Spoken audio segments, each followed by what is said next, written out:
Esta noche presten atención, muy buenas noches, porque esto no es una exageración, sino un justo reconocimiento a los invitados de hoy, comenzando por la invitada importantísima, una invitada histórica, porque vamos a hablar de Venezuela, de Chávez, de los regímenes autoritarios y de la historia de estos hechos que se están verificando en estos momentos. Tenemos nada más y nada menos aquí esta noche a la doctora Virginia González, una jueza penal en la Cuarta República, pero después se convirtió en abogada de Hugo Chávez luego del 4 de febrero de 1992. Ha escrito un libro interesantísimo, Chávez de frente y de perfil, y de eso vamos a hablar en solo segundos. Pero antes, Israel confirmó en la tarde de hoy la muerte del líder de Hamás y arquitecto del ataque terrorista del 7 de octubre, Yahya Sinwar. El operativo se llevó a cabo en la Franja de Gaza. De inmediato las reacciones en el mundo no se hicieron esperar. El presidente Joe Biden dijo que era un buen día para Israel, para Estados Unidos y para el mundo. Agregó el mandatario que ahora ve una oportunidad de una franja de Gaza sin Hamás. También se refirió al entorno internacional y lo que puede pasar a partir de ahora sin la presencia o la desarticulación del grupo Hamás. Pero vámonos a este primer tema. La primera mitad del programa está dedicada a la doctora Virginia González, a quien agradecemos enormemente que nos haya escogido luego de haber aterrizado en Miami y de presentar su libro aquí, Chávez de frente y de perfil, la historia detrás del mito. Usted en un momento determinado fue, si no la persona, una de las personas más cercanas al comandante Chávez. Y hay una pregunta que la he hecho varias veces porque me da vueltas en la cabeza estos fenómenos históricos, de cómo un hombre en un país que dio tantos intelectuales, que dio a un Ramón J. Velázquez, que dio a un Andrés Bello, que dio a nada más y nada menos que a Rómulo Gallegos, un coronel que no pasó el curso de Estado Mayor, llega a gobernar ese país de forma absoluta. Buenas noches, bienvenida. Hola, buenas noches. Parte de la historia de mi libro radica en eso. El que no conoce la historia está condenado a repetirla. Claro. Y Hugo Chávez no aterrizó como un marciano en Venezuela. Las circunstancias en el país lo propiciaron así.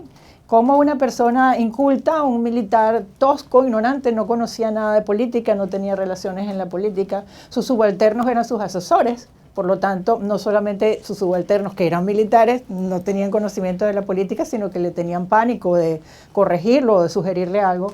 ¿Cómo llega al poder en elecciones? Que es lo curioso, una persona que participa como líder de una intentona golpista y que años después gana unas elecciones libremente y con una mayoría abrumadora. Llega al poder porque la gente estaba harta de los partidos políticos tradicionales, del abuso de poder, de la corrupción, de lo que vemos que está sucediendo en América Latina y en el mundo. Y la gente pensó, bueno, este señor que ofrece algo distinto y que además el día de la intentona golpista, cuando él se rinde, se entrega, él asume su responsabilidad. Él dice, fui yo el líder. Yo le pido a mis compañeros que se rindan para que no siga habiendo más, produciéndose hechos de sangre. Pero ahí hubo la rehabilitación de Rafael Caldera también. Claro, Rafael Caldera, un veterano en la política, aprovecha esa cresta de la ola para días después del golpe de Estado, al día siguiente del golpe de Estado, él y un grupo de senadores en una sesión especial extraordinaria en el Congreso, da un discurso increíble, un discurso donde lo catapulta para la segunda presidencia. Él señala una frase que a mí nunca se me olvidará. Yo no estoy defendiendo a nadie, pero ¿quién puede defender la democracia cuando no tiene cómo darle de comer a su familia? ¿Cómo una persona como usted, y no es un halago gratuito, sino un justo reconocimiento, una abogada que llega a jueza en la Cuarta República, llega a acercarse tanto a Chávez? ¿Qué la lleva a ser aceptada por Chávez? Me imagino que como guardia al fin dudaba de una mujer y dudaba de que usted venía de la Cuarta República. Bueno, la verdad que uno como juez no debería pertenecer ni a la Cuarta República, ni a la Quinta República, ni nada. La justicia es un valor. Histórico. Claro, lo entiendo. Me toca la divina providencia. Estoy en mi tribunal, estoy ejerciendo en mi tribunal y me llega por distribución un expediente en donde hay una decisión de parte de otro tribunal en el Distrito Federal. La cárcel quedaba en la jurisdicción a cargo de mi tribunal, la cárcel civil donde estaban estas personas detenidas.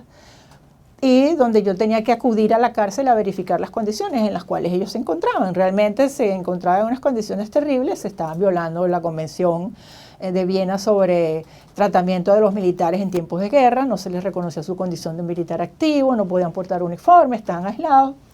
Y sí, yo cuando acudo a la cárcel, después de lograr, bueno, ahí lo narro en el libro, después lograr entrar a la cárcel, porque pensemos lo que significa una cárcel civil donde nombran a un militar director de un anexo que crean ahí ad hoc y donde llega una juez de la jurisdicción civil, o sea, penal, pero vinculada a lo civil, no penal, militar, y sin permiso, como me dice el director de allí, sin permiso. Perdón, vamos a explicar que los militares tienen otros códigos. Así es. Y otro sistema jurídico, ¿no? Así es, y no solamente eso, sino que además la autoridad del militar como tal, más allá de los códigos, implica que se requiere pedir permiso especial para acudir a una instalación militar. Y cuando yo llego allá, estas personas me insultan. Primera vez que los veo en mi vida, con excepción de cuando cada uno de nosotros vio por televisión al comandante Chávez el día que se rindió, me dicen que yo represento la Cuarta República, la corrupción, que ellos habían intentado subvertir el orden constitucional por gente como yo. ¿Cómo se ganó usted la confianza de Chávez? Me gané la confianza de Chávez a costillas de mi propia estabilidad, porque meses después, cuando yo dejo constancia, inmediatamente dejo constancia de la situación en la cual ellos vivían, y yo le informo al ministro de la Defensa de turno lo que estaba pasando y le pido que rectifique. ¿Quién era Ochoa Antich? El general Ochoa Antich. Meses después, a mí me sacan del tribunal donde yo era jueza. ¿Cómo era Chávez de frente? Hablando de su libro, Chávez de frente y de perfil, ¿cómo era Chávez de frente? El problema es que Chávez tenía varios frentes, porque uno puede a veces hablar de alguien y pensar, bueno, era malo, antipático, ignorante, bruto o déspota. No, Chávez de buen humor, era una persona extraordinaria. Tenía un carisma que creo que hasta sus peores enemigos tendrán que reconocer.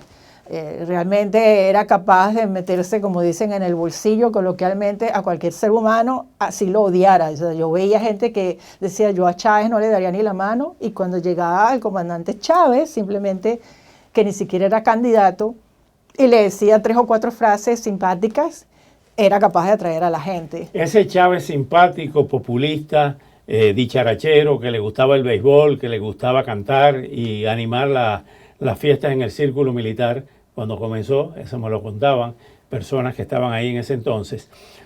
¿Cuándo cambia? Cuando viene del exilio de Perú, que llega a La Habana, en la Universidad de La Habana, y Fidel le pasa el hombro por el brazo. Él no estaba el brazo por el hombro. No, él nunca estuvo en ningún exilio. Chávez estaba preso y sale en marzo del año 1994, y 3 o 4 meses después es invitado por unos estudiantes de la Universidad de La Habana a dar una conferencia.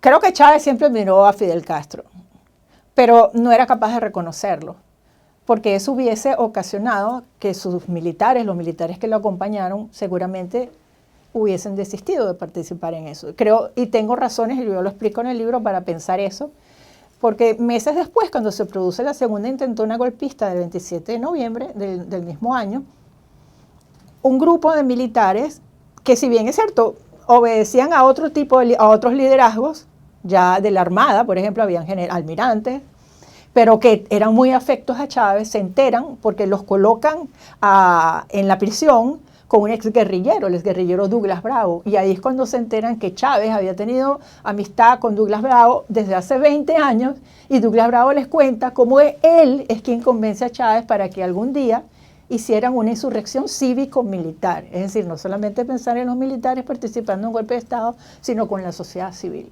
¿Cuándo rompe la doctora Virginia González con Chávez y con el chavismo?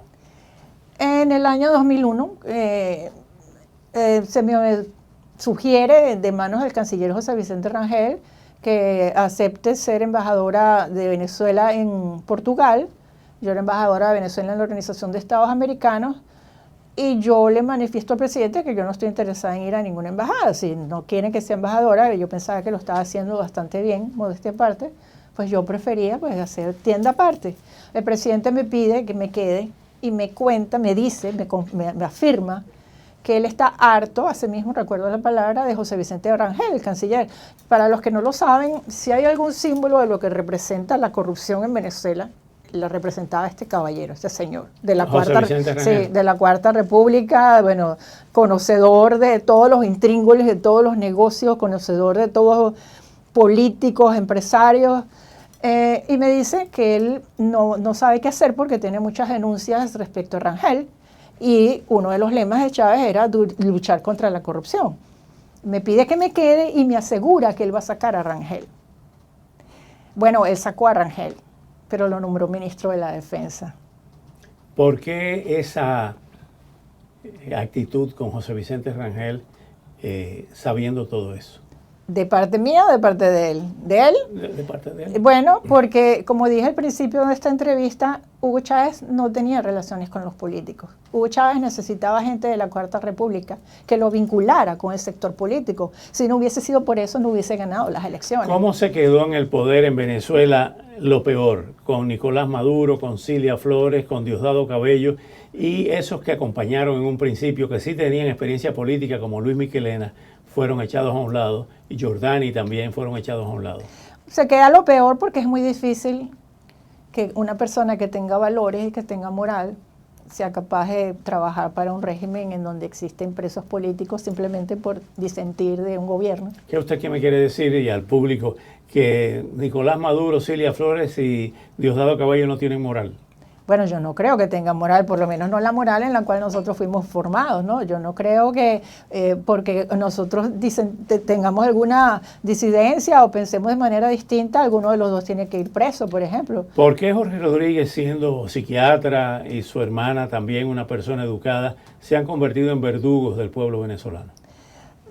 Bueno, creo que a veces es cuando se une el hambre con las ganas de comer, ¿no? Estar en el lugar indicado con la gente indicada. Yo no creo que Nicolás Maduro tenga mucha gente inteligente a su alrededor que lo pueda asesorar. Y si hay algo que podemos apreciar de Jorge Rodríguez es que tiene una mente brillante, brillantemente maquiavélica.